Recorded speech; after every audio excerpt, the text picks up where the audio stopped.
Baik, insya Allah kita akan masuk kepada acara kita, webinar Asasi Riau, yang insya Allah pada pagi hari ini akan dibersamai oleh Prof. Wawan, dan insya Allah akan dimoderatori oleh langsung Ketua Asasi Riau, yakni Pak Afrianto Daud.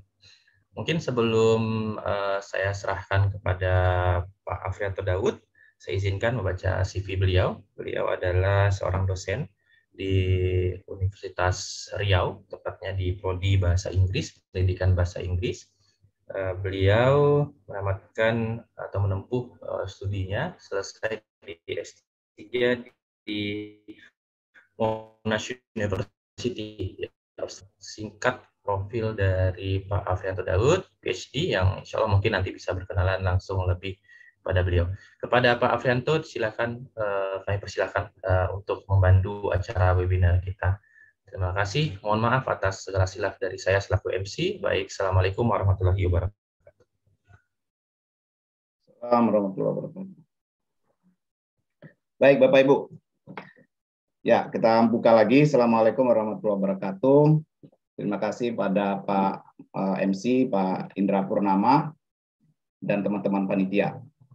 Ya, kita akan masuk pada sesi inti kedua, yaitu sesi webinar, Bapak Ibu, dengan judul atau tema yang sudah kita share, yaitu roadmap karir seorang dosen.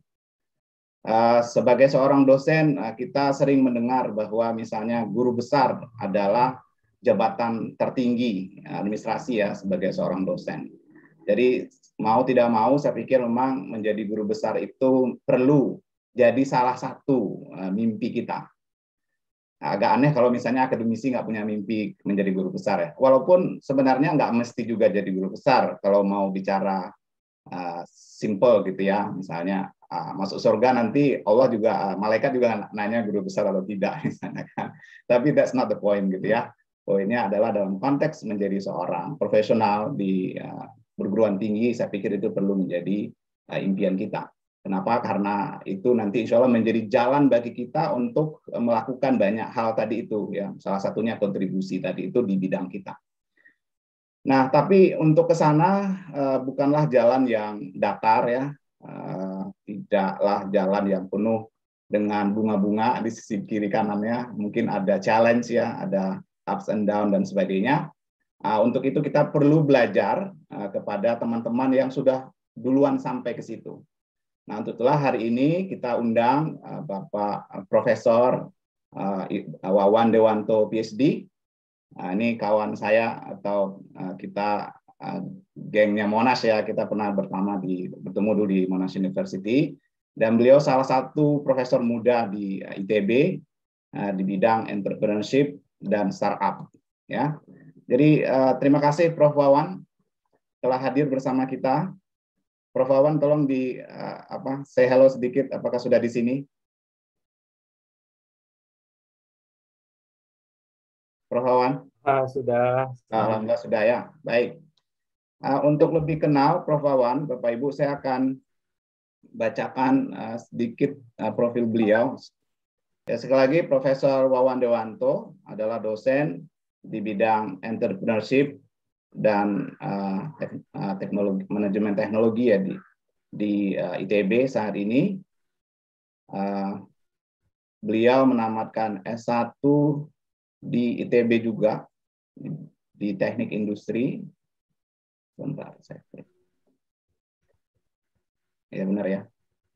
S1 di teknik industri di ITB tahun 2000, kemudian melanjutkan S2 di Delft ya, Belanda, bidang Master in Technology Policy and Management, kemudian melanjutkan S3 di Monash University di bidang bisnis dan ekonomi. Dan seperti yang tadi sudah dibilang di awal, beliau adalah salah satu-satunya ya sekarang dosen atau profesor di bidang kewirausahaan dan startup yang dimiliki oleh ITB. Cukup panjang profil beliau. Nanti bisa searching aja nama beliau ya di Google, ada sangat banyak ya tentang beliau. Biar lebih banyak mendengar motivasi dan inspirasi dari beliau, langsung saja kita undang Profesor Wawan Dewanto untuk menyampaikan materi beliau kepada kita. Silakan, Prof. Assalamualaikum warahmatullahi wabarakatuh. Waalaikumsalam warahmatullahi wabarakatuh. Selamat pagi Bapak Ibu sekalian.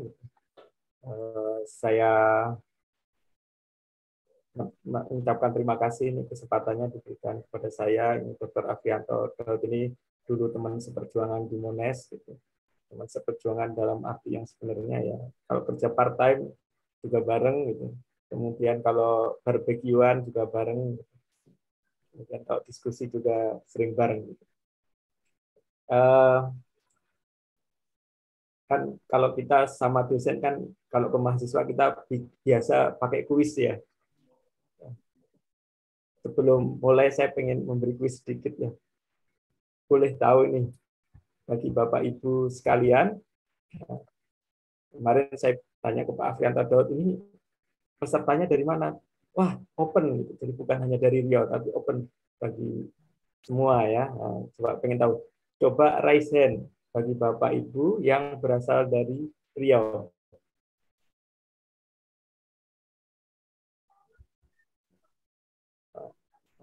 Ya. Baik. Nah, semoga ya teman-teman, sahabat-sahabat di Rio selalu sehat selalu. Sekarang saya pengen tahu. Amin.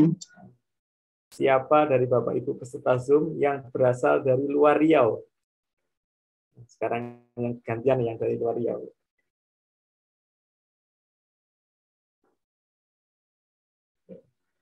Banyak juga ya. Jadi ini kurang lebih kalau saya hitung tadi sekilas 2/3 ya, 60% gitu dari Rio, selebihnya dari luar Rio. Ini bisa dari macam-macam. Ya. Kalau boleh ini dari Bapak Ibu sekalian peserta Zoom, kalau boleh di chat gitu, asal perguruan tingginya dari mana? Tuliskan di Zoom chat gitu. Nah, perguruan tingginya dari mana? Gitu. Saya pengen penasaran nih. Gitu.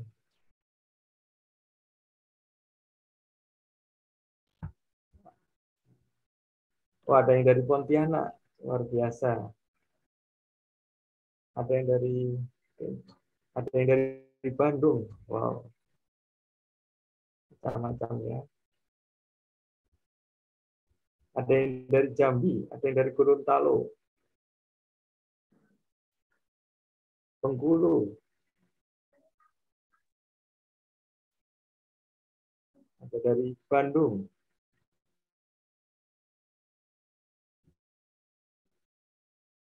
dari Pontianak, Stikes CRC, dari ITB juga ada. Tentu dari Tuan Rumah Riau ya, banyak sekali. Oh, dari Sriwijaya juga ada. Baik, sahabat-sahabat dosen, tentu bagi seorang dosen ini profesi yang strategis ya, strategis dalam arti bahwa ketika kita mendidik, kita bisa mendidik untuk generasi yang akan datang, menyiapkan generasi muda Indonesia. Kemudian bagaimana ketika kita melakukan profesi kita dengan sungguh-sungguh, kemudian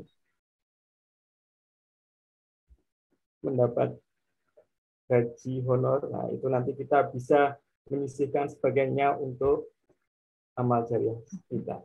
Sebaliknya ketika kita memenuhi profesi kita, kita mengajar di sini, di situ, dan misalnya diundang gitu oleh komunitas, tidak ada honornya, itu menjadi ilmu yang bermanfaat. Jadi kita sungguh beruntung ketika kita bisa entah nanti mengajar amal jariah atau ilmu yang bermanfaat. Kemudian hari ini saya diminta diskusi, topiknya variatif ya. Ada diminta ngomong Sinta, diminta ngomong sister, diminta ngomong Scopus, diminta ngomong PKD, dan diminta ngomong tentang karir dosen. Tentu saya berusaha ya membingkai gitu, bagaimana keempat ini bisa sinergi antara keempatnya, sehingga itu tidak membebani bagi kita, tapi kita bisa justru menikmatinya.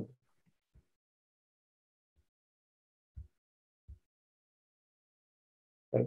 Jadi ini mungkin bagi Bapak Ibu yang belum familiar, saya sehari-hari ngajarnya di SBM, ITB, Sekolah Bisnis dan Manajemen. Jadi di ITB ini sekolah teknik, mayoritasnya teknik dan sains, nah, kecuali dua fakultas yang sosial, yaitu SBM, Sekolah Bisnis dan Manajemen, dan FSRD, Fakultas Seni Rupa dan Desain. Kemudian terkait kegiatan kita ya, kita sudah terbiasa gitu bahwa kegiatan kita tridharma. Kita melakukan pendidikan, kita melakukan penelitian, kita melakukan pengabdian masyarakat. Cuma tentu ya, setiap orang itu sebenarnya kan punya preferensi dalam hatinya. Gitu. Kegiatan mana yang paling disenangi? Kalau boleh tahu, ya, saya pengen tahu nih, gitu, di antara Bapak Ibu sekalian yang lebih suka ngajar, boleh angkat tangan, di antara tiga dharma ini, yang paling suka dharma pendidikan, yang paling suka ngajar siapa? Boleh angkat tangan?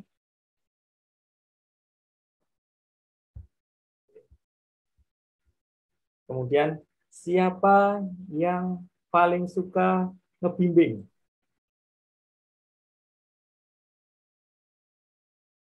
Juga ya. Siapa yang paling suka meneliti? Banyak juga ya.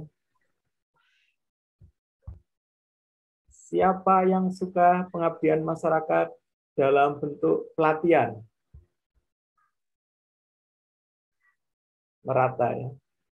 Siapa yang suka pengabdian masyarakat dalam bentuk konsultasi? Banyak juga. Siapa yang paling suka pengabdian masyarakat ke desa-desa atau ke UKM-UKM?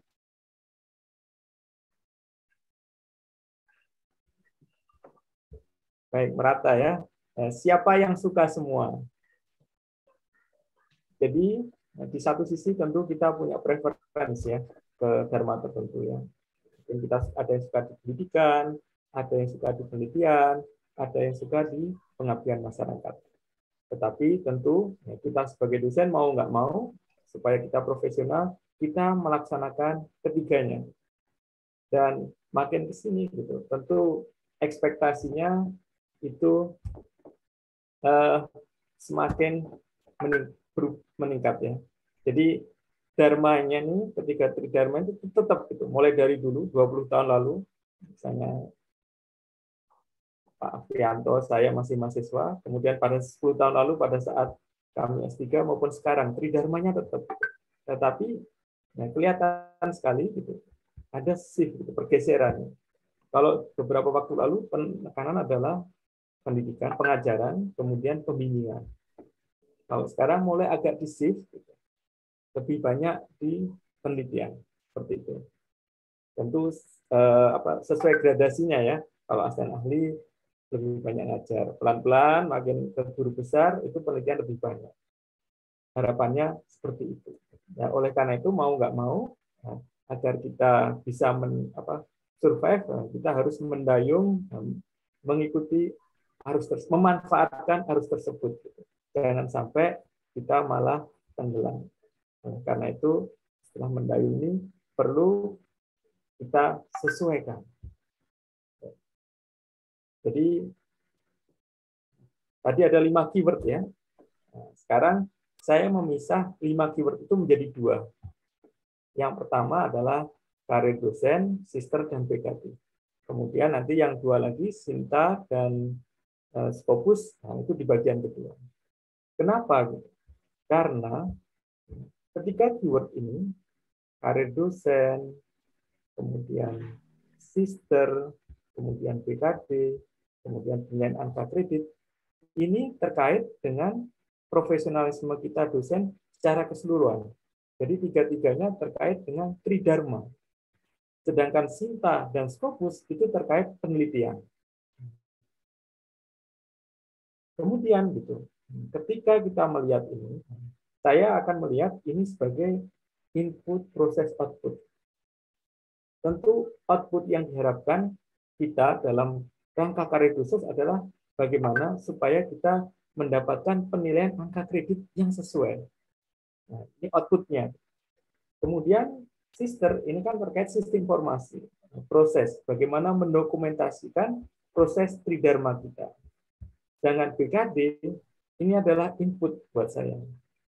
Jadi, kalau dibalik lagi, misalnya, kita melaksanakan beban kerja dosen itu sebagai input, kemudian kita mendokumentasikan apa yang sudah dikerjakan di sister, dan kemudian hasilnya setelah sekian semester, sekian tahun, kita menilai angka kredit kita.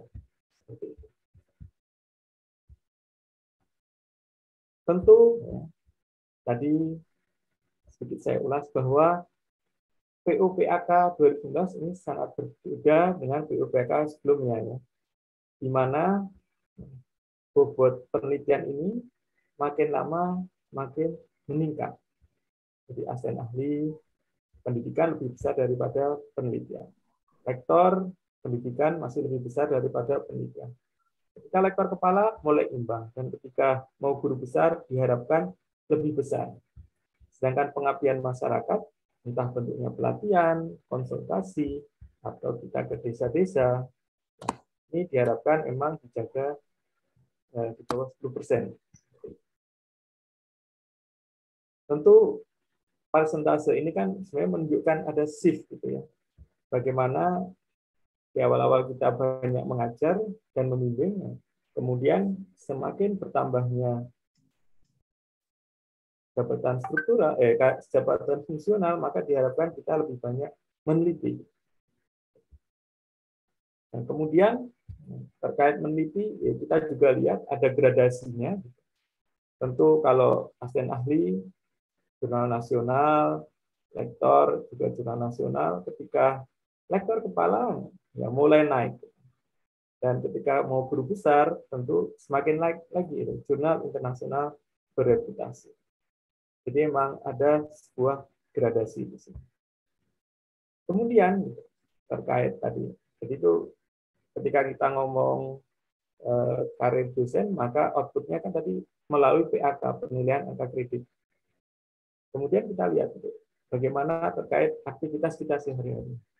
Ini kan diatur di Undang-Undang tentang guru dan dosen terkait pasal 2 gitu, di mana aktivitasnya ya memang tridharma gitu, pembelajaran, membimbing dan melatih, pelatihan, tugas tambahan untuk pengembangan institusi dan pengabdian masyarakat. Nah, berdasarkan ini gitu, tentu agar kita bisa mendayung, agar kita bisa survive, agar kita ketika mendayung bisa mencapai tujuan dengan selamat, nah, tentu kita perlu memahami aturan main.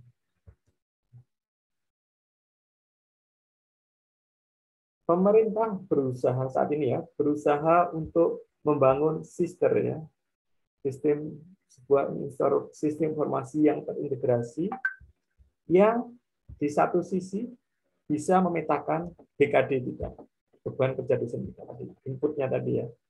Kita memetakan apakah kita sudah sesuai dengan yang diharapkan oleh pemerintah.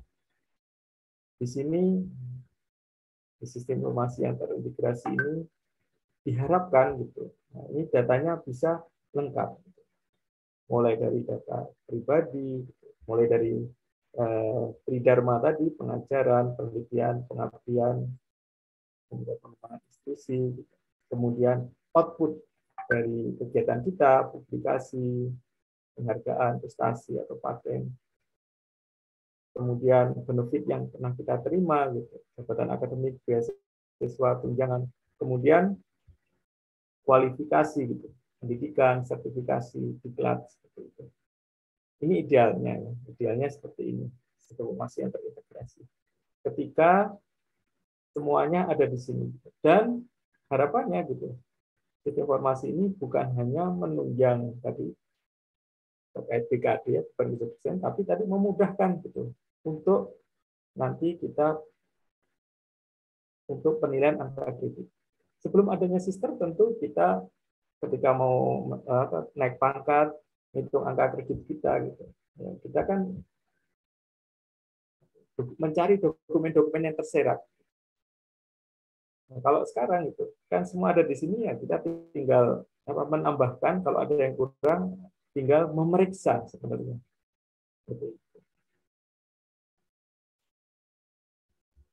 Jadi jadi bagi saya gitu, tentu kalau POPAK kemudian PKD ini adalah sebuah, ada pedomannya ya, ada peraturannya, ada aturan main. Sistem ini adalah sebuah sistem informasi untuk menunjang baik PKD maupun POPAK. Jadi bagi saya ini adalah sebuah sistem informasi untuk menunjang, untuk memudahkan. Di awal-awal ini pasti sulit ya, kita nggak terbiasa memasukkan data informasi. Tetapi kalau kita sudah terbiasa, itu nanti akan memudahkan kita, terutama memudahkan di akhir ketika kita mau menghitung angka kredit kita. At least kita dipaksa supaya dokumentasi kita lengkap. Saya sendiri ya sebelum ada sister ketika ngurus ya dulu yang ngurus lektor kepala guru besar, saya belum pakai sistem. Yang saya lakukan manual gitu. Jadi setiap akhir semester gitu, habis ujian akhir, setelah memberikan penilaian, biasanya ada waktu liburan lah, itu saya ngumpulin gitu. Oke, SK ngajar, saya masukkan satu folder. SK bimbing, masukkan satu folder. SK nguji, masukin satu folder. Kemudian penelitian di jurnal, masukin satu folder. Penelitian di conference, satu folder sendiri. Research grant, folder tersendiri. Demikian juga pengabdian masyarakat, ngumpulin surat undangan dan sertifikat. Narasumber kumpulin, konsultasi dikumpulin, pengabdian masyarakat dikumpulin.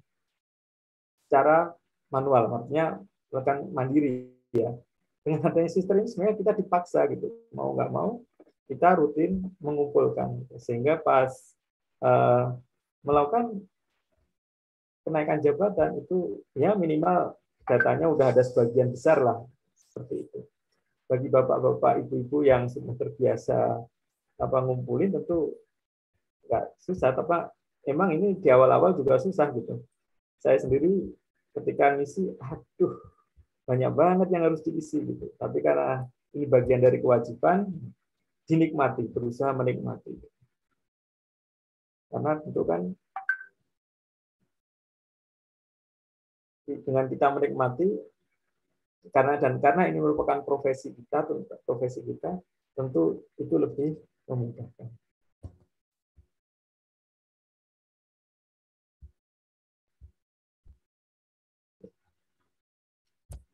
Tentu dengan aplikasi Sister ini memang punya beberapa interface ya, artinya bagi kita manfaatnya tadi ya.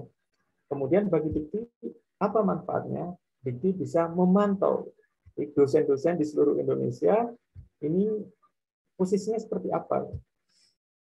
Dan selalu up to date langsung. Wah, yang guru besar sekian, lektor kepala sekian, kemudian dari pendidikan yang udah doktor sekian, yang master sekian, yang udah shadow sekian. Bagi Dikti itu untuk memudahkan mereka memantau dan itu untuk support kebijakan. Karena kalau punya data yang bagus, maka kebijakannya lebih terarah. Jadi tadi adalah pandangan saya bagaimana saya melihat dari BKD, kemudian PAK dan Sister untuk menunjang kedua fungsi tersebut. Kemudian ini bagian yang kedua. Ya. Kalau yang sebelumnya saya fokus di tiga keyword, karir dosen, PKD dan sistem. Sekarang fokus di keyword yang kedua, dan yaitu Sinta dan Scopus. Bagi saya, Sinta dan Scopus ini terkait dengan penelitian. Kalau ngajar, saya yakin semua udah terbiasa. Kemudian bimbing, uji, semua udah terbiasa. Pengabdian masyarakat, narasumber, pelatihan sudah biasa. Narasumber, kemudian pengabdian masyarakat sudah biasa. Itu di sini saya akan menjelaskan kedua hal ini dalam perspektif penelitian. Kalau kita lihat, tentu publikasi macam-macam ya, buku, koran, majalah, konferensi, jurnal nasional, akreditasi, jurnal internasional berpublikasi. 20 tahun lalu gitu. Saya sangat senang gitu melihat dosen saya, sebagai mahasiswa saya senang melihat dosen saya, misalnya tulisan dosen saya dimuat di majalah atau koran. Saya sangat senang. Sekarang itu ada pergeseran. Bagaimana poin yang besar itu justru masuk di jurnal, buku, dan konferensi. Sekarang terkait Sinta.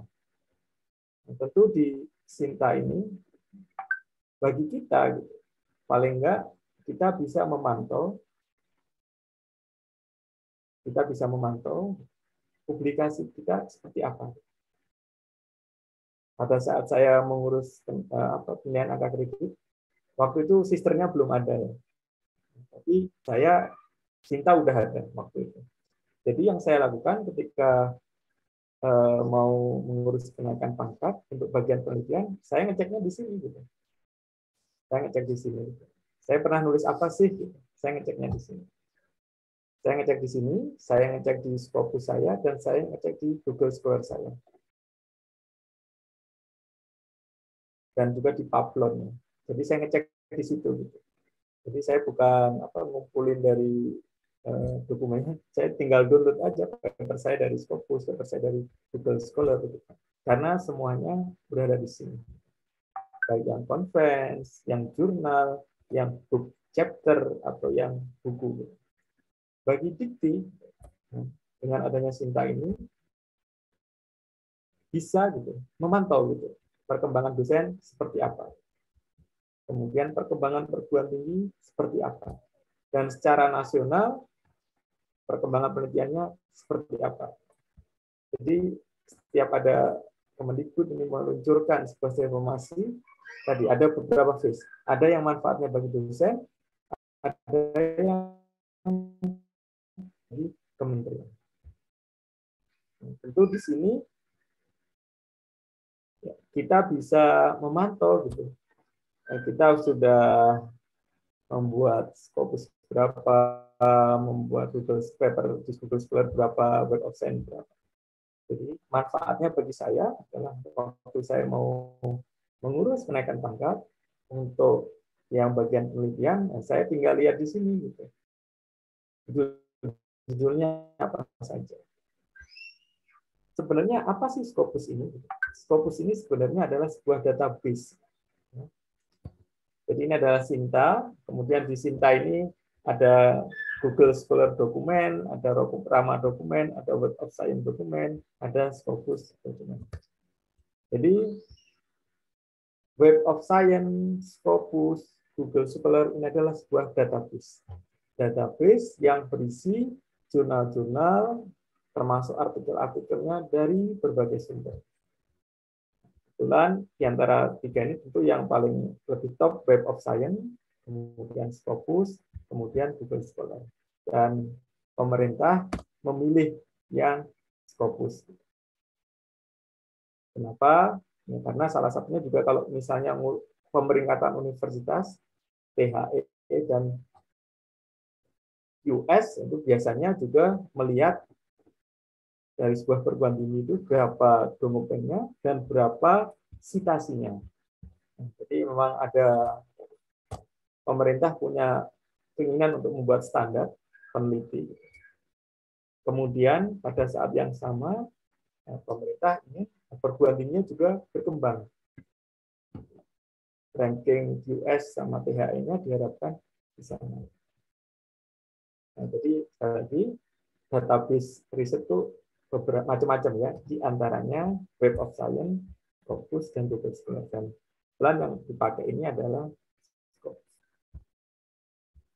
Jadi misalnya di Scopus, ini jumlah dokumennya ya jutaan ya, jumlah autor yang terindeks, pengarang yang terindeks juga jutaan. kemudian institusinya juga puluhan ribu ya, 94.000. Kemudian jurnalnya, publishernya juga sekitar 7.000-an, penerbit ya maksudnya. Kemudian jumlah jurnal ini 26.000, kemudian buku yang bisa terindeks ini 223.000. Kemudian yang sifatnya open access, artinya ini bisa di-download oleh siapa saja. Ini juga 17 juta artikel ya, seperti itu. Jadi seperti itu, jadi sebuah database yang mengumpulkan peneliti di dunia, peneliti, jurnal, artikel, buku di seluruh dunia. Ini adalah contoh gitu bahwa nanti ketika ingin kenaikan pangkat dan jabatan ada namanya syarat khusus. Nah, dan di syarat khusus yang digunakan sebagai standar adalah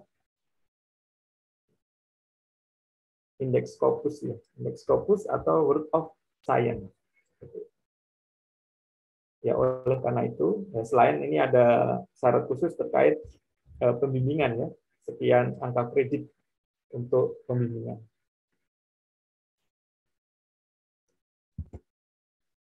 Bagaimana gitu supaya bisa publikasi di Scopus? Tentu pepatah mengatakan banyak jalan ke Riau ya. Di sini untuk publikasi juga ada beberapa jalan. Jadi ada langsung ke jurnal, ada yang lewat conference, ada yang bagi saya kolaborasi, co-author.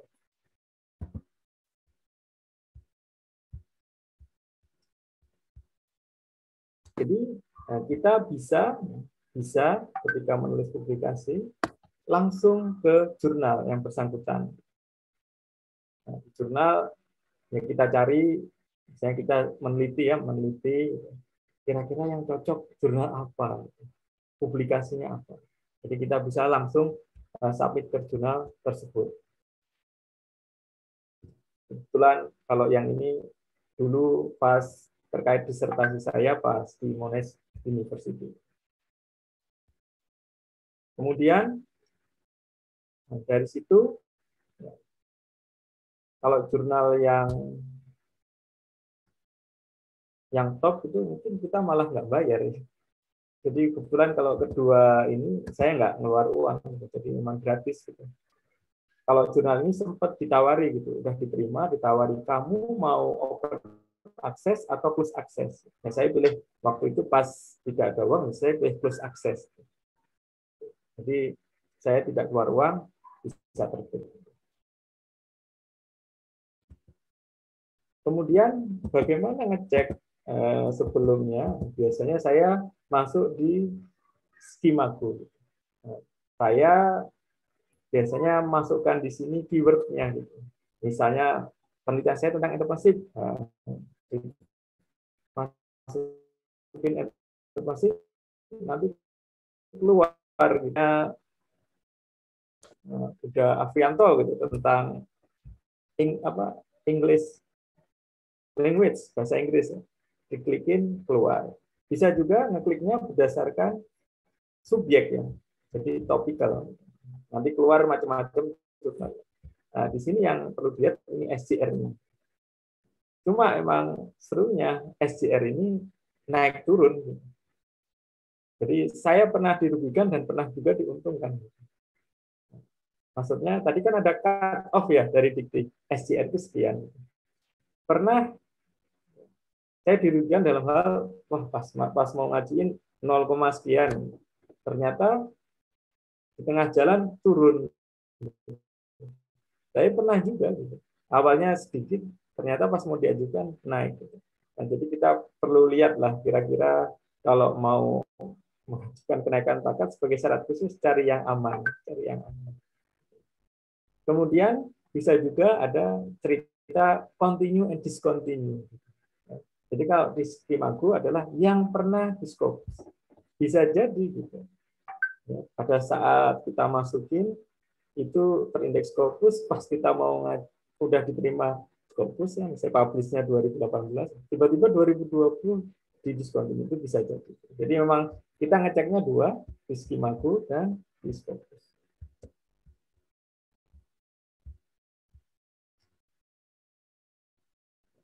Jadi misalnya tadi kita menemukan, mencari judul jurnal, kemudian tentu kita perlu masuk ke dalamnya.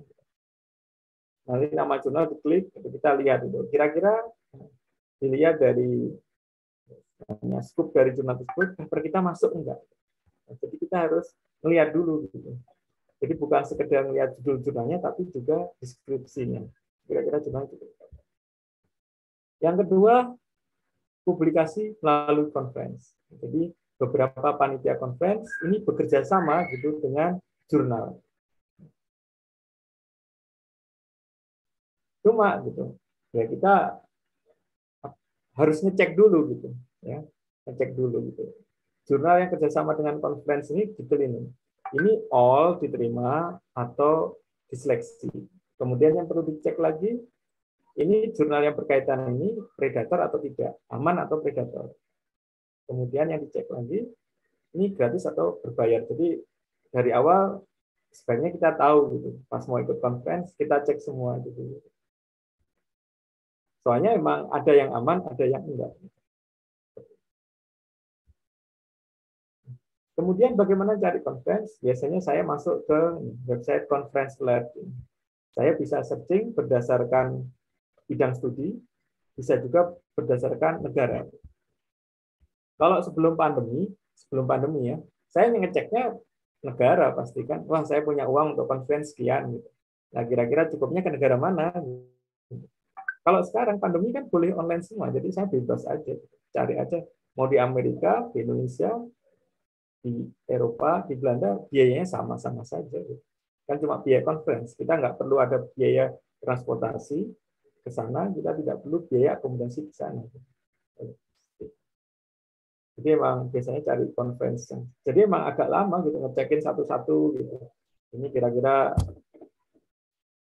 kualitasnya seperti apa. Gitu. Kerja sama-sama jurnal juga.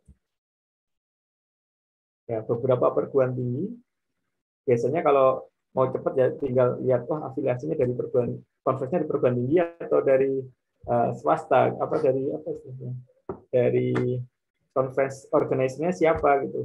Biasanya kalau perguruan tinggi relatif aman gitu. Seperti itu. Jadi saya sendiri biasanya ngeceknya gitu, kalau nggak ada waktu ngecek satu-satu conference, tinggal ini yang ngeluarin siapa gitu. Biasanya kalau perguruan tinggi rata-rata aman gitu. Jurnal. Kemudian ada lagi saya mengategorikan publikasi kolaborasi. Di antara mahasiswa bimbingan saya, tadi kan ada syarat khusus kita harus punya angka kredit untuk bimbing ya. Tentu di antara mahasiswa bimbingan kita itu ada yang bahasa Inggrisnya jago, ada yang penelitiannya jago. Apa salahnya gitu? Kita menjadi co-author, gitu. Penulis kedua. Jadi nama pertama mahasiswa, nama keduanya kita. Itu nggak masalah gitu artinya. Jadi kan kalau yang syarat khusus kita wajib nama pertama dan kita wajib koresponden author kan. Tetapi kalau untuk menambah jumlah kuantitas gitu, angka kreditnya supaya banyak gitu, tidak ada salahnya kita menjadi co-author. Ya, jadi emang kalau saya mungkin terbiasa dulu di Monash juga gitu. Kalau riset bareng promotor biasanya nama pertama adanya studentnya. Gitu. Apalagi kalau kita punya itu tadi mahasiswa yang pinter, kemudian mahasiswa bahasa Inggrisnya bagus lah, kita tinggal membantu gitu. Ya emang effortnya nilainya tidak sebesar kalau kita nama pertama ya, nama pertama kan 60%, nama kedua kan maksimal 40%. Tapi itu dari sisi effort kan juga nggak secapek kalau kita nama pertama. Gitu. Oleh karena itu biasanya di sini saya sifatnya membantu mengarahkan mahasiswa supaya bisa publish di jurnal yang bagus. Jadi ya, kita bantu mereka supaya tulisannya memenuhi standar. Kemudian gitu, tadi kan masalah hasil gitu. Tapi di belakangnya gitu, tentu ada cerita-cerita yang harus disiapin. Yang pertama adalah riset grant.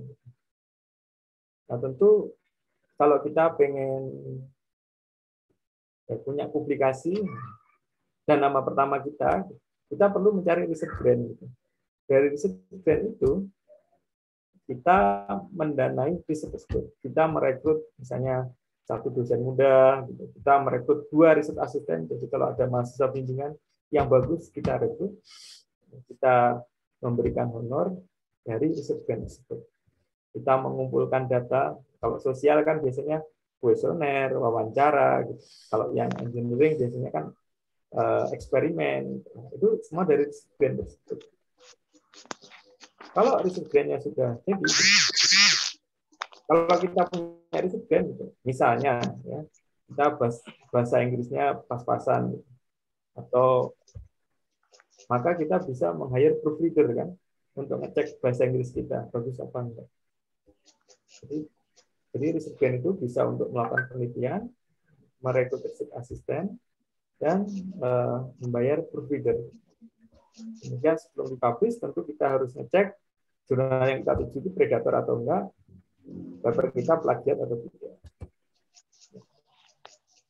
Ini contoh gitu kan, contoh proofreader. Contoh proofreader.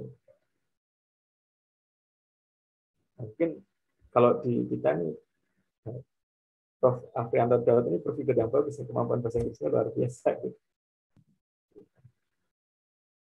Nah, proofreader ini biasanya ya kami udah nulis bahasa Inggris, cuma supaya bisa memenuhi standar dari jurnal tersebut, nah, kita cari proofreader supaya bahasa Inggrisnya lebih bagus. Kemudian nah, sebelum ngirim kita cek gitu. Yang dicek 2 ya, ini ada cek publisher, penerbitnya bermasalah atau aman. Yang kedua, nama jurnalnya bermasalah atau aman. Ini tadi juga gitu. Baik kita submit jurnalnya langsung maupun lewat conference, ya kita harus cek dulu gitu untuk memastikan semuanya aman. Kemudian sebelum kirim juga jangan lupa kita cek gitu angka plagiarismenya berapa. Karena sekarang kan semua harus melampirkan hasil ini ya, plagiarisme cek ya. Kalau dulu saya ingat pas ngurus lektor belum ya. Lektor kepala belum, pas guru besar udah harus. Kemudian ini mungkin gitu. Ini yang saya gitu. Saya itu CPNS 2010 gitu. Jadi pada saat itu ya ITB maunya ini pengennya S3 gitu. Kalau enggak S2 dan S3 gitu. Seperti itu. Jadi emang saya agak telat gitu jadi PNS. Gitu. Waktu itu umur saya berarti sekitar 34 ya. Hampir ya, hampir. Jadi, karena batasnya 35. Kemudian 3 tahun ke lektor, 4 tahun ke lektor kepala, 4 tahun berikutnya ke guru besar. Saya sendiri terus terang tidak pernah mentargetkan berapa tahun jadi guru besar. Yang saya targetkan adalah yang di depan saya. Maksudnya gini, ketika saya CPNS,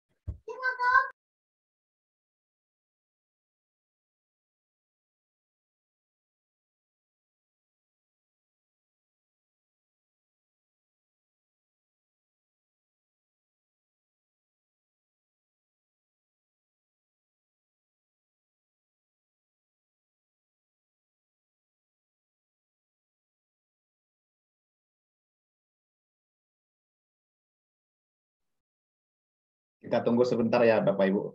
Sepertinya Prof. Wawan sedang ngurus something kayak yang di rumah. Sebentar. mohon maaf. Ya lanjut Prof. Nah, jadi bagi saya itu step by step. Ketika saya jadi CPNS, jadi CPNS yang saya tanya gitu, kapan saya prajab? Gitu. Habis prajab saya nanya, kalau ketemu dari kepegawaian saya nanya, kapan saya jadi PNS? Kapan SKPNS-nya keluar? Udah SKPNS keluar, kapan bisa serdos? Kemudian udah serdos, ya, kapan bisa ngurus lektor? lektor kepala. Gitu. Demikian juga ketika udah lektor kepala, kapan bisa ngurus guru besar. Gitu. Jadi saya tidak pernah mentargetkan berapa tahun guru besar, saya cuma mentargetkan yang di depan saya aja, gitu. Step by step. Kurang lebih seperti itu.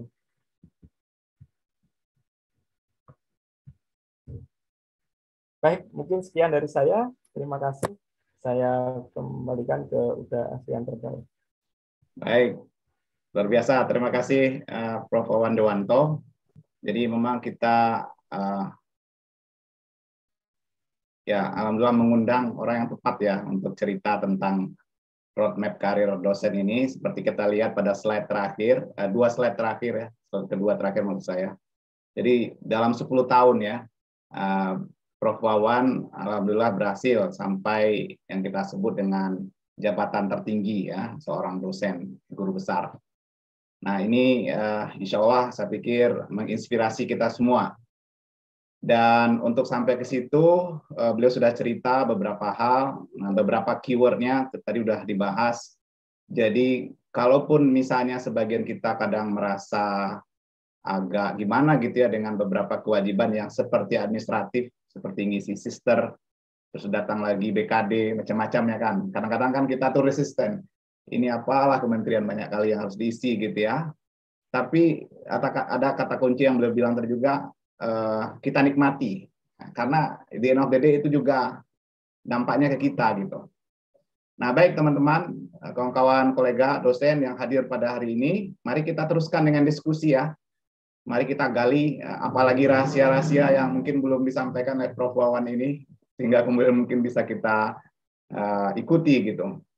Silakan kalau mau nanya resen langsung silakan, atau yang mau nulis di chat box juga silakan. Oh ya, by the way, itu panitia sudah mengirim link daftar hadir. Pastikan Bapak Ibu mengisi dengan nama lengkap dan juga gelar, karena nanti daftar hadir itu otomatis dia nge-link untuk sertifikat. Jadi kalau namanya cuma ditulis singkat, nanti nama di sertifikat juga singkat aja gitu. Gitu ya. Baik, ini sudah ada satu pertanyaan ini dari Pak Dr. Fadil, juga calon guru besar kita di chatbox. Prof. Wawan, saya bacakan ya. Apakah author dan koresponden sudah berlaku? Sepertinya sekarang salah satu saja yang menjadi syarat khusus. Gimana Prof. Wawan? Silakan langsung jawab aja. Jadi gini ya, yang pertama adalah kita dosen, sebagai dosen kegiatan utama kita tridharma ya.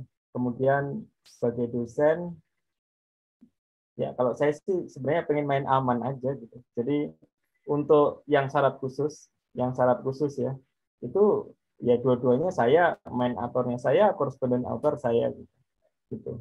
Jadi saya membiasakan bahwa setiap tahun minimal 1 saya punya riset paper yang saya nama pertama saya koresponden autor seperti itu. Ya di luar itu tentu tadi misalnya ada mahasiswa saya gitu yang membutuhkan bantuan saya supaya publish, ya saya sebagai co-author gitu. Kadang juga mahasiswa saya bingung gitu lah, saya jadi koresponden author gitu. Tapi saya pribadi lebih suka main aman gitu. Jadi first author sekaligus koresponden author seperti itu. Ya karena biar aman saja gitu. Karena kan peraturan itu ya suka kan selalu berubah ya. POPAK 2013 dibanding POPAK 2019 juga 2019 itu lebih susah gitu. Saya ingat gitu, pertama kali masukin berkas guru besar itu kan masih pakai POPAK yang lama gitu pas proses kan.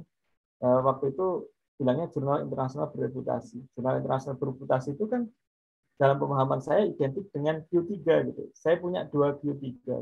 Ya, pas di tengah jalan peraturan POPK 2019 diterapkan gitu. Wah, ternyata SCR-nya harus 0,4 kan. Nah, punya saya yang tadi udah Q3 nama pertama tidak kurang gitu. Jadi yang mau nggak mau harus ya buat paper lagi gitu. Bukan buat paper lagi, karena udah ada penelitian-penelitian yang awalnya saya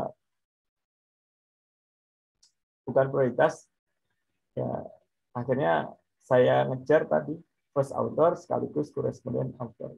Lebih baik main aman saja. Oke. Ya karena tadi saya juga pernah mengalami tadi kesalahan. Saya pikir verifikasi Q3 cukup dulu ya dulu sebelum ada dua aturan POPK 2019. Baik, demikian jawaban untuk pertanyaan Pak Fadil. Apakah clear Pak Fadil atau mau respon balik? Boleh hidupkan audionya biar lebih ramai. Clear ya. Jadi intinya ya, saya kira kalau amannya memang begitu ya, amannya kan. Tapi kalau kita kan yang saat ini setahu saya peraturannya itu kan yang terakhir yang disampaikan oleh Prof. Yusman, salah satu penilai pusat itu, penilai PAK ya, penilai PAK pusat yang dari IPB. Nah itu kan sebenarnya memang kalau amannya memang setuju dengan apa yang disampaikan oleh Prof. Wawan gitu ya untuk amannya gitu. Saya kira itu Prof. Rento. Baik, terima kasih Pak Fadil. Baik, jadi Prof. Wawan itu melakukan sedikit di atas yang dibutuhkan sebagai kewajiban khusus itu. Jadi supaya amannya gitu. Lebih baik lebih daripada kurang ya Prof. Wawannya. Gitu ya. Maksudnya. Nah, termasuk yang keamanan itu gini kan sebenarnya kan syarat khusus itu cuma satu jurnal, satu paper ya. Saya buat dua gitu. Ya. Dan alhamdulillah itu bermanfaat gitu. Ya. Ternyata ada satu di antara dua itu, yang satu itu tiba-tiba discontinue gitu. Ya. Baik. Baik, makasih Prof. Oke, ini ada yang nanya lagi di ruang chat dari Bu Dr. Liviona. Beliau ikutan di akhir ya. Apakah Prof. Wawan sudah S3 ketika CPNS? Terus apakah risetnya berhubungan dengan S3? Silakan Prof. Ya. Belum sih. Jadi waktu CPNS itu statusnya sedang di Australia sama Pak Afianto lagi kuliah gitu. Kemudian bidangnya sesuai enggak? Kalau bidang besarnya sesuai. Kan bisnis, manajemen, economics gitu. Satu klaster di situ ya. Kan enggak lintas. Tapi kalau detailnya tidak sama ya. Detailnya tidak sama. Ya. Detailnya enggak persis sama banget gitu, tapi koridor besarnya sama gitu. Ekonomi, bisnis dalam satu koridor. Rumpun besarnya masih sama gitu ya, Prof ya? Ya, betul. Baik, demikian Ibu Deviona, mudah-mudahan sudah menjawab ya. Izin Pak, bentar, berarti ketika 2010 itu selesai S3-nya 2000 berapa? 2012, 11 tahun setelah itu atau gimana, Pak? Ya, kurang lebih seperti itu. Jadi kan istilahnya apa ya? 2004 jadi asdos atau tutor atau dosen muda di SBM ya, sejak 2004, tapi kan belum jadi PNS. Sambil jadi jadi tutor atau asisten dosen itu saya kan cari S3 2007 mulai berangkat. Pas lagi sekolah saya lihat ITB buka lowongan PNS, jadi saya daftar. Ya. Jadi praktisnya 10 tahun ya setelah beliau jadi CPNS itu alhamdulillah GB. Nah ini reflektifnya ke kita mungkin 20 tahun, 25 tahun. Artinya kan setelah S3 itu 2011 ya, berarti 10 tahun setelah S3 gitu ya. Satu lagi Pak, mungkin tadi sedikit mana tadi ini misalnya kalau kita yang ke profesor ya, walaupun saya mungkin masih perjalanan masih panjang ya Prof ya, artinya panjang dan berliku mungkin apa namanya itu yang saya katakan riset itu berarti kan kita akan riset-riset baru yang sesudah kita pulang itu yang dihargai sebagai profesor ya. Kita nggak boleh mengambil riset-riset sebelumnya atau mungkin katakanlah kita postdoc dan kita kembali kemana ke tempat kita yang lama kemudian kita ajukan sebagai profesor itu nggak boleh ya Prof, apa gimana? Saya pernah dengar gitu katanya. Ya, kalau sebagai bagian dari kuliah memang iya ya S1, S2, S3. Tapi kan kalau postdoc itu kan bukan dari kuliah, sebenarnya itu kan tambahan saja ya postdoc. Tahu saya boleh sih kalau postdoc ya. Tapi kalau dokter emang nggak boleh. Nggak boleh ya memang ya Pak. Yang dokternya nggak boleh diajukan untuk profesi. Ya. Baik, terima kasih Pak. Baik, terima kasih. Ya Pak Wanto. Ya, terima kasih. Next yang ada Pak Bu Arlis, kemudian Iswadi. Silakan Bu Arlis dulu ya, sesuai dengan raising hand. Ya, terima kasih atas waktunya. Ya, terima kasih atas waktunya Pak Panitia. Saya mau menanyakan untuk yang mengenai yang tadi Prof sampaikan, berarti setelah kita S3, setelah lulus itu baru setelah 10 tahun kita bisa menjadi profesor. Apakah betul Pak, untuk memastikan saja? Terima kasih. Enggak, 10 tahun itu dari seseorang jadi PNS ya. Gitu. Bukan dari setelah dokter ya, bukan setelah S3, tapi setelah PNS. Kan memang ada di Undang-Undang Guru dan Dosen ya, seseorang yang bisa menjadi guru besar itu kan setelah 10 tahun menjadi dosen. Setelah jadi PNS. Jadi sebenarnya karena ini kan di masa lalu itu ada kan beberapa orang yang tiba-tiba jadi dosen terus pengen langsung tiba-tiba guru besar gitu. Dengan itu kan nggak bisa kan. Makanya di undang-undang itu ada pasal tersebut. Gitu. Makanya di peraturan-peraturan di bawahnya itu seperti itu mensyaratkan 10 tahun sudah pernah menjadi dosen. Baik, Bu Arlis, clear Bu? Iya, terima kasih Pak. Terima kasih Bu Arlis. Okay, next Pak Iswadi silakan. Baik, terima kasih Pak Anto. Assalamualaikum warahmatullahi wabarakatuh. Wawan, terima kasih atas ininya, pemaparannya sangat bagus sekali. Pertanyaan saya mungkin simpel saja. Ada beberapa teman itu sempat saya perhatikan saat dia mengajukan ke lektor kepala atau ke guru besar, itu bidang ilmunya itu sebaiknya bagaimana? Karena ada yang teman-teman bidang ilmu itu mirip dengan mata kuliah, bahkan kadang-kadang terlalu spesifik. Mungkin Prof. Wawan banyak tahu juga bahwa di luar negeri itu profesor itu ya bunyinya tidak terlalu spesifik, karena hanya profesor in electrical engineering, profesor in chemical engineering. Tapi kalau di kita ini kan saat pengajuan kayaknya kok spesifik sekali, profesor in nanoteknologi gitu. Apa itu menyulitkan kalau memilih spesifik atau apa plus minusnya? Itu aja, Prof. Terima kasih Pak Sodi. Ya, ini cerita menarik ya ketika menentukan bidang guru besar ya. Kadang karena kalau saya pribadi itu saya berusaha mengkaitkan masa depan saya dan previous ya.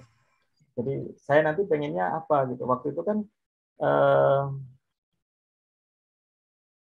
waktu menentukan bidang guru besar, ya, kebetulan kan saya lihat track record saya, paper-paper saya ini bidangnya apa saja gitu. Karena kan kadang itu walaupun tidak tertulis ya, kadang orang akan lihat tadi syarat khususnya dengan bidang yang kita usulkan. Gitu. Ini tidak eksplisit tertulis, tapi suka memperhatikan tersebut. Gitu. Nah, saya waktu itu saya milihnya pilihan pertama saya itu kewirausahaan berbasis inovasi.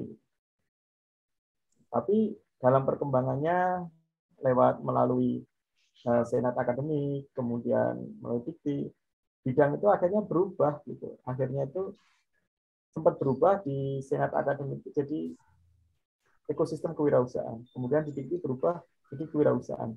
Buat saya sih nggak masalah lah, yang penting ada kata kewirausahaan ya gitu, karena itulah yang pengen saya pegang gitu, seperti itu.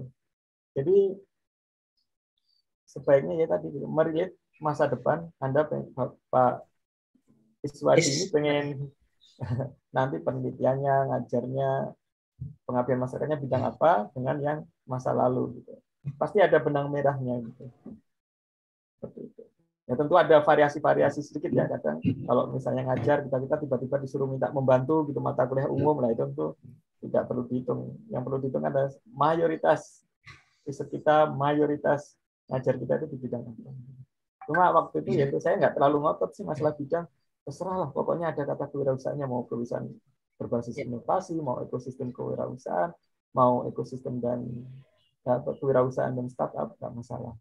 Karena tadi memang ada proses, gitu. Kadang kita ya tidak bisa terlalu ngotot gitu. Nanti kalau ngotot malah guru besarnya nggak keluar kan lebih susah lagi. Iya, betul. Oke. Baik, terima kasih Prof. Pak Anto, terima kasih. Mas Wadi. Next, silakan raise hand Bapak Ibu atau menulis di chat box. Mau nanya balik lagi mungkin ke Sinta, Sister tadi boleh, BKD juga boleh. Jadi Prof. Wawan, tercatat ini yang walaupun ups and down sedikit ya, yang hadir hari ini sekitar 120 partisipan ya. Ya ini sekarang 117, jadi alhamdulillah cukup ramai dari beberapa wilayah. Silakan Bapak Ibu yang lain, boleh raise hand biar kemudian kita langsung silakan ngomong ya ke Prof. Wawan.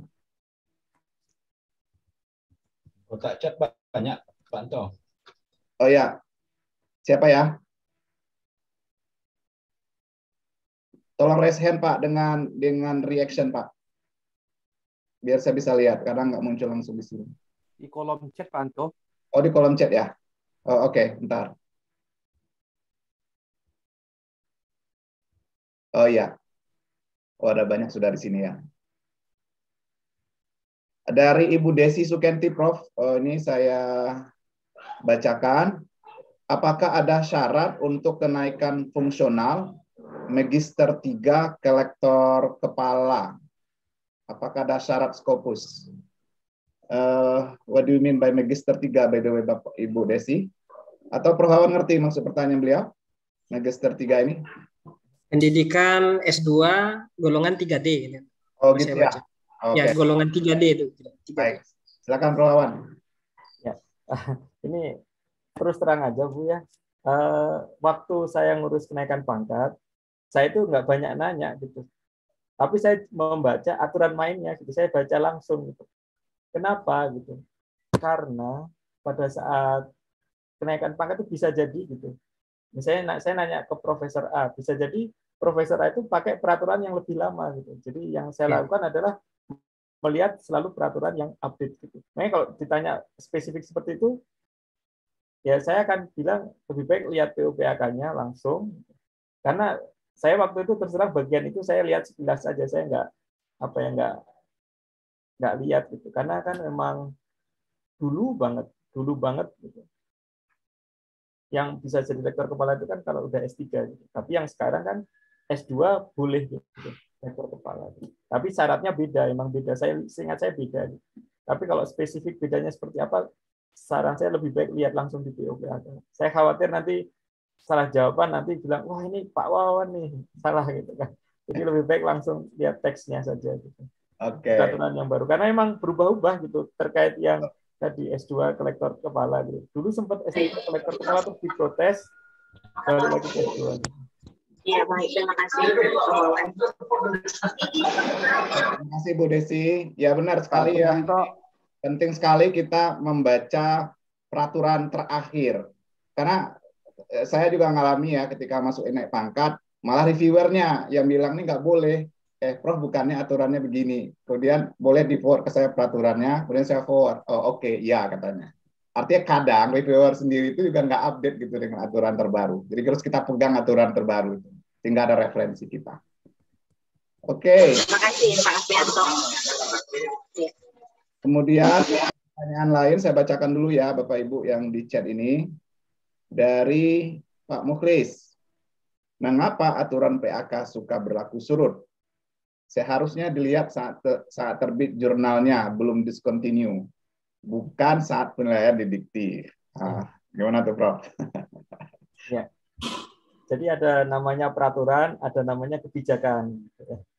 Jadi kan kalau masalah itu, ya karena saya ngalami juga gitu.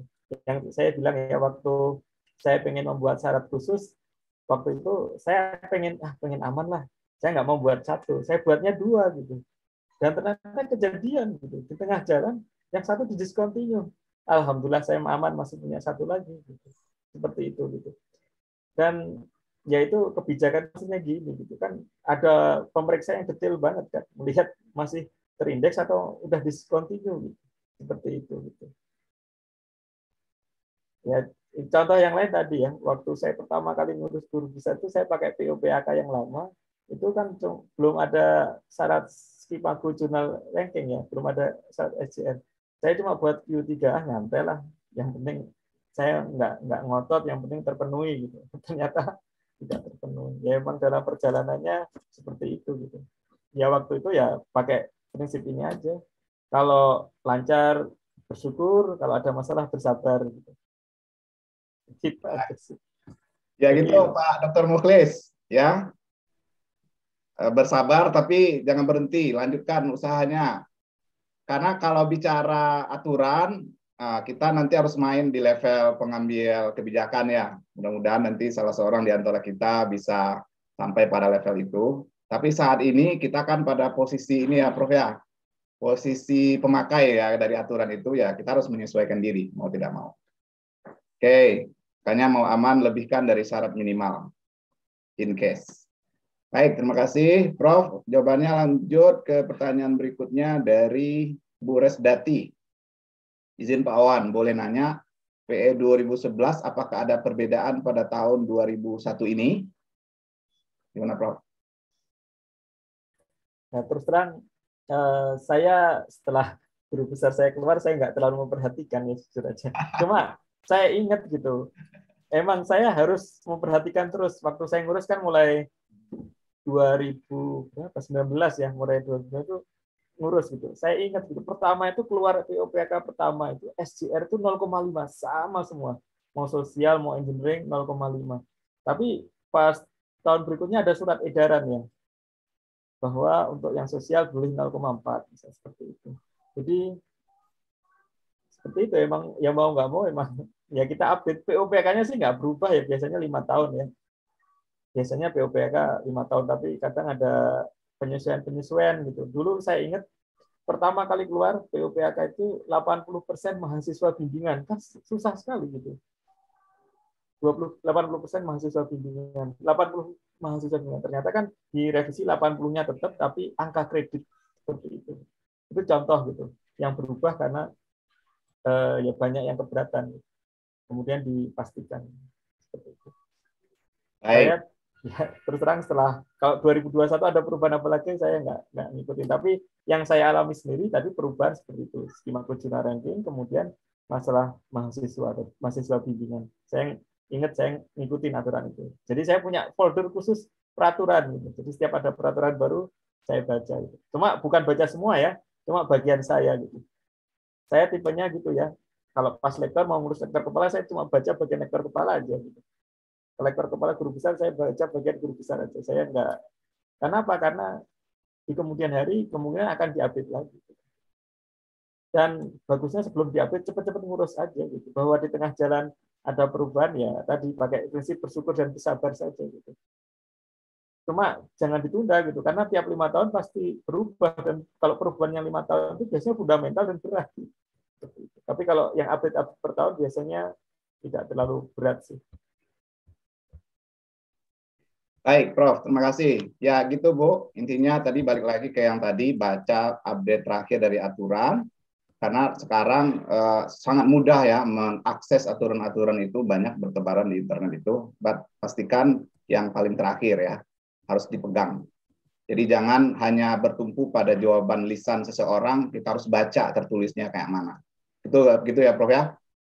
Nah, ini Prof Padil ini menyampaikan terkait dengan syarat khusus dari lektor ke lektor kepala itu, kalau sudah S3 itu syarat minimalnya hanya Sinta 2. Ya, Sinta 2 ya, Prof Padil. Tapi kalau baru misalnya S2 memang mensyaratkan minimal 1 jurnal internasional bereputasi. Nah, ini mungkin Pak Mukhlis bisa juga share mungkin pengalaman beliau. Pak Mukhlis mau cerita sehingga jadi pembelajaran bagi yang lain. Padahal beliau tuh punya syarat sebenarnya, cuma salah strategi. Silakan Pak Mukhlis cerita sedikit. Boleh? Silakan Pak Mukhlis. Mau naik lektor kepala itu ada jurnal Q3, cuman bagian dari disertasi.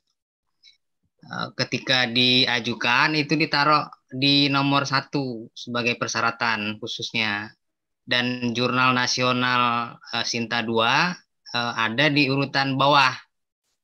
Ketika dinilai sama dikti, jurnal internasionalnya bagian dari tesis dan diskontinu, sehingga harus diganti. Yang pertanyaan saya juga, kalau yang Sinta 2 di bawah itu bisa dinaikkan, sebetulnya selesai persoalan. Karena pas pengajuan menginput jurnal nasional yang Sinta 2 ke bawah itu banyak yang nggak bisa masuk karena dibatas cuma 20%. Jadi kalau misalnya bisa Sinta 2-nya naik ke atas menggantikan Ki 3 itu, ditambah dengan jurnal yang sebelumnya tidak bisa masuk, mungkin selesai. Tapi orang kepegawaian tidak mau memutar strategi itu karena katanya sudah dinilai oleh Dikti. Sehingga saya harus cari lagi Ki 2 sebanyak 2 biji yang bisa 2 tahun lagi. Ya, baik. Terima kasih sharingnya Pak Dokter. Jadi intinya kalau yang saya tangkap dari pengalaman Pak Mukhlis ini, strategi awal saat kita akan memajukan dokumen itu pastikan memang pertama aman. Jadi tidak misalnya dari tesis S3 karena memang nggak boleh kan untuk syarat khusus. Atau kalau udah dokter ngapain memaksakan harus jurnal internasional, atau ada Sinta 2 kan, dua artikel malah kan. Harusnya taruhnya aja itu gitu sebagai syarat khusus, itu yang saya pahami kali ya, sehingga tidak jadi problem. Pak Awan mungkin ada komentar?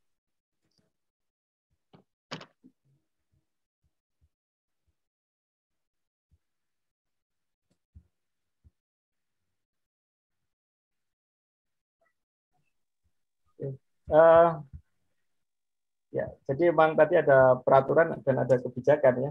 Jadi masalah tadi urutan ada di bawah tadi emang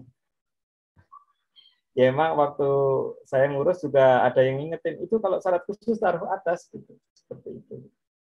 Jadi biar langsung kebaca. Gitu. Kalau itu kan tidak aturan memang tidak ada spesifik ya, tapi memang mungkin kadang ada ya dari kebijakan bahwa ketika kita mengajukan yang paper-paper unggulan kita taruh atas gitu. Ya. Itu tapi memang ya sifatnya bukan peraturan tapi kebijakan ya, jadi kebijakan reviewer. Lihat semua kan, tapi reviewer yang ini kan langsung dilihat yang atas-atasnya.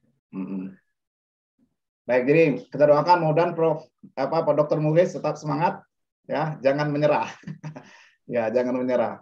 Ya, putar lagunya The Massive Bro. Oke, baik Bapak Ibu, kita sudah 10.38 dalam jadwal kita sampai 10.30. Tapi jika Bapak Ibu masih ada satu pertanyaan lagi, silakan.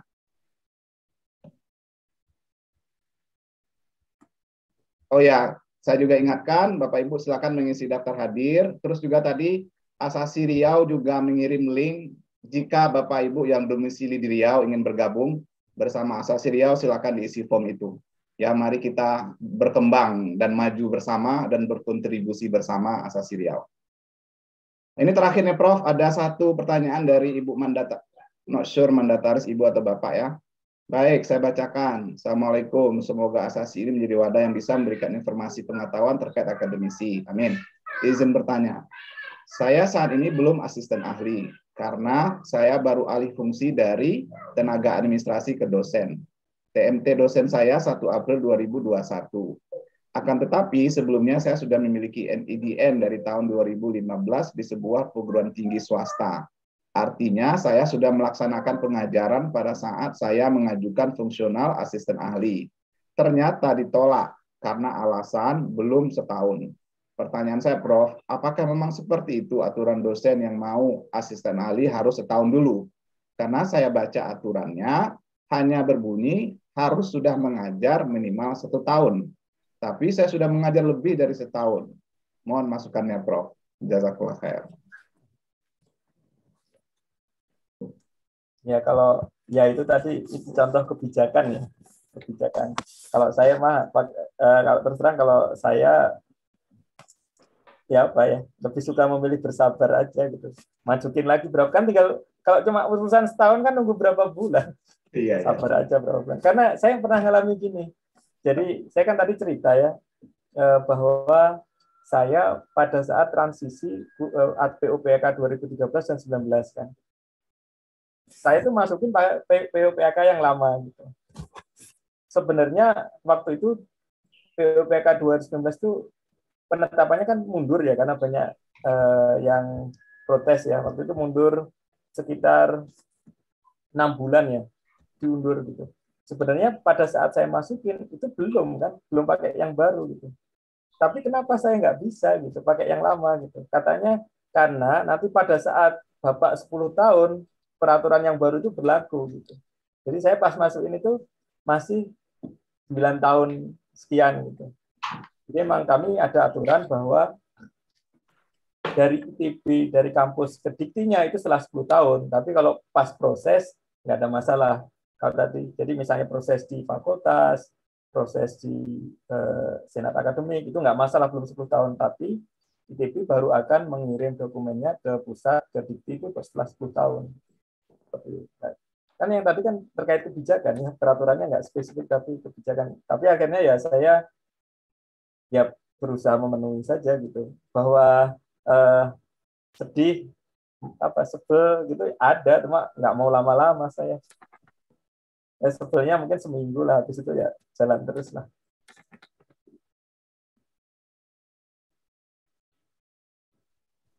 Masih mute Pak Afrianto? Masih mute Pak.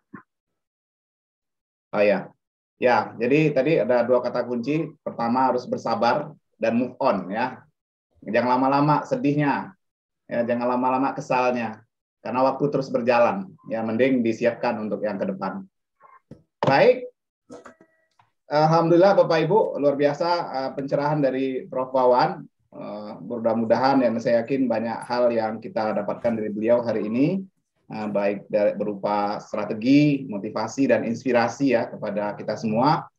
Kita doakan semoga Prof. Wawan sehat dan selalu bisa berkontribusi untuk bangsa dan negara, dan mudah-mudahan nanti bisa berkolaborasi lebih jauh dengan Asasi Riau.